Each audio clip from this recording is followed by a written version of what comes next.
ആത്മീയതയും പ്രാർത്ഥനയും കത്തോലിക്ക സഭയുടെ അടിസ്ഥാന ശിലകളാണെങ്കിലും വരുന്ന 2026 നിയമസഭാ തെരഞ്ഞെടുപ്പിൽ കത്തോലിക്ക സഭ ചില നിലപാടുകൾ കടുപ്പിച്ച് സ്വീകരിച്ചില്ലെങ്കിൽ പിന്നെ അതൊരിക്കലും പരിഹരിക്കാനാകാത്ത നികത്താനാകാത്ത വിടവായി മാറുമെന്നതിൽ ഒരു സംശയമില്ല.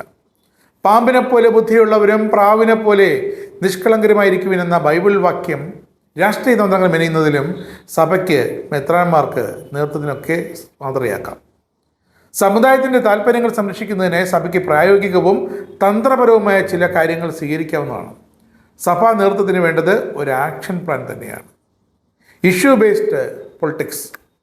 ഒരു പ്രത്യേക രാഷ്ട്രീയ പാർട്ടിയോട് സ്ഥിരമായി മമത, ആഭിമുഖ്യം, പ്രീണനം ഇതൊക്കെ പുലർത്തുന്നതിന് പകരം വിഷയങ്ങൾ അടിസ്ഥാനമാക്കി ഇഷ്യൂ ബേസ്ഡ് നിലപാടെടുക്കുക. കർഷക പ്രശ്നങ്ങൾ, റബ്ബർ വില, തീരദേശ വികസനം, ബഫർ സോൺ അതെല്ലാവരും മറന്നു കഴിഞ്ഞു. ഇത്തരം വിഷയങ്ങളിൽ സമുദായത്തിന് ഗുണകരമായ നിലപാട് ഏത് പാർട്ടി സ്വീകരിക്കുന്നുവോ അവരെ പിന്തുണയ്ക്കുക. ഇത് രാഷ്ട്രീയ പാർട്ടികൾക്കിടയിൽ സഭയുടെ വോട്ടിന് വില വർദ്ധിപ്പിക്കും. സഭയുടെ വിശ്വാസ്യതയും നിലപാടിനും അത് മാറ്റിക്കൂട്ടും. മികച്ച പ്രൊഫഷണൽ തിങ്ക് ടാങ്ക് രൂപീകരിക്കുക. മെത്രാന്മാർ മാത്രം തീരുമാനം എടുക്കുന്നതാണ് ഇപ്പോഴത്തെ പതിവ്. അതിന് പകരം രാഷ്ട്രീയ നിരീക്ഷകർ, IAS, IPS, ബ്യൂറോക്രാറ്റുകൾ, നിയമവിദഗ്ധർ, സാമ്പത്തിക ശാസ്ത്രജ്ഞർ എന്നിങ്ങനെ സഭാ വിശ്വാസം അടങ്ങുന്ന ഒരു ഉന്നതാധികാര ഉപദേശക സമിതി രൂപീകരിക്കണം. പുറത്തുനിന്നുള്ളവരെയും അതിൽ സ്വീകരിക്കാം. ഭരണകൂടങ്ങളുമായി ചർച്ച നടത്തുമ്പോൾ കൃത്യമായ ഡാറ്റയും നിയമപരമായ വശങ്ങളും സഹിതം സംസാരിക്കുന്നത് സഭയെ തെല്ലൊന്നുമല്ല സഹായിക്കുക. സഭാ സമ്മത ഗ്രൂപ്പുകൾ വേണം. ഡൽഹിയിലും തിരുവനന്തപുരത്തുമൊക്കെ സഭയുടെ താല്പര്യങ്ങൾ സംരക്ഷിക്കാൻ വിവിധ സർക്കാരുകളിൽ ലൈസൻസ് വർക്ക് നടത്താൻ ശക്തമായ സമ്മർദ്ദ സംവിധാനം നിർബന്ധമായും വേണം. ഭരണാധികാരികളുമായി നിരന്തരം സമ്പർക്കം പുലർത്തി വരണം. പദ്ധതികൾ പ്രഖ്യാപിക്കുന്ന ഘട്ടത്തിൽ തന്നെ സമുദായത്തിന് അർഹമായി നേടിയെടുക്കാൻ നയതന്ത്രപരമായ ഇടപെടലുകൾ വേണം. അടുത്തതൊരു പൊളിറ്റിക്കൽ ഗ്രൂമിംഗ് ആണ്. അത് നേരത്തെ ചെയ്യേണ്ടതായിരുന്നു. രണ്ടാം നിര വിശ്വാസ നേതൃത്വത്തെ വളർത്തുക. സഭയുടെ കീഴിലുള്ള യുവജന സംഘടനയിൽ നിന്നും രാഷ്ട്രീയ ആഭിമുഖ്യമുള്ളവരെ കണ്ടെത്തി അവരെ മുഖ്യധാര രാഷ്ട്രീയത്തിലേക്ക് കയറ്റിവിടണം. സഭയുടെ ആവശ്യങ്ങൾ നിയമസഭയിലും പാർലമെൻറ്റിലും അവരുന്നയിക്കട്ടെ.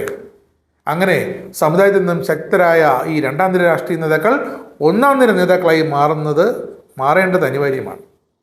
അടുത്തത് സഭയുടെ നിലപാടുകൾ കൃത്യമായി പൊതുസമൂഹത്തിലും ഭരണകൂടത്തിലും എത്തിക്കാൻ ആധുനിക മാധ്യമ സംവിധാനങ്ങളെ പ്രയോജനപ്പെടുത്തണം. അല്ലാതെ സിറോ മലബാർ മീഡിയ കമ്മീഷനെ പോലെ ആകരുത്, ഏകപക്ഷീയമാകരുത്.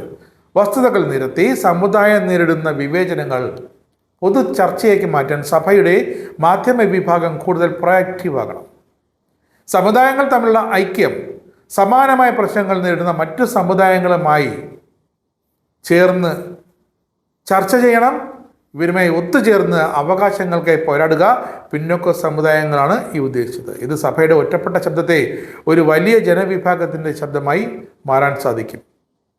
അതാണ് പറയുന്നത്, പ്രാവിനെ പോലെ നിഷ്കളങ്കരായിരുന്നാലും പാമ്പിനെ പോലെ ജാഗരൂകരായിരിക്കണം. കാരണം സഭയുടെ നിലപാടുകൾ അതെപ്പോഴും മാറ്റാനുള്ള നിലപാടുകളല്ല, എപ്പോഴും തിരുത്തപ്പെടേണ്ടതുമല്ല. സഭയുടെ നിലപാട് ഒന്നേ പാടുള്ളൂ. അത് നിഷ്പക്ഷമായിരിക്കണം, വസ്തുനിഷ്ഠമായിരിക്കണം, വ്യക്തി അധിഷ്ഠിതമായിരിക്കരുത്.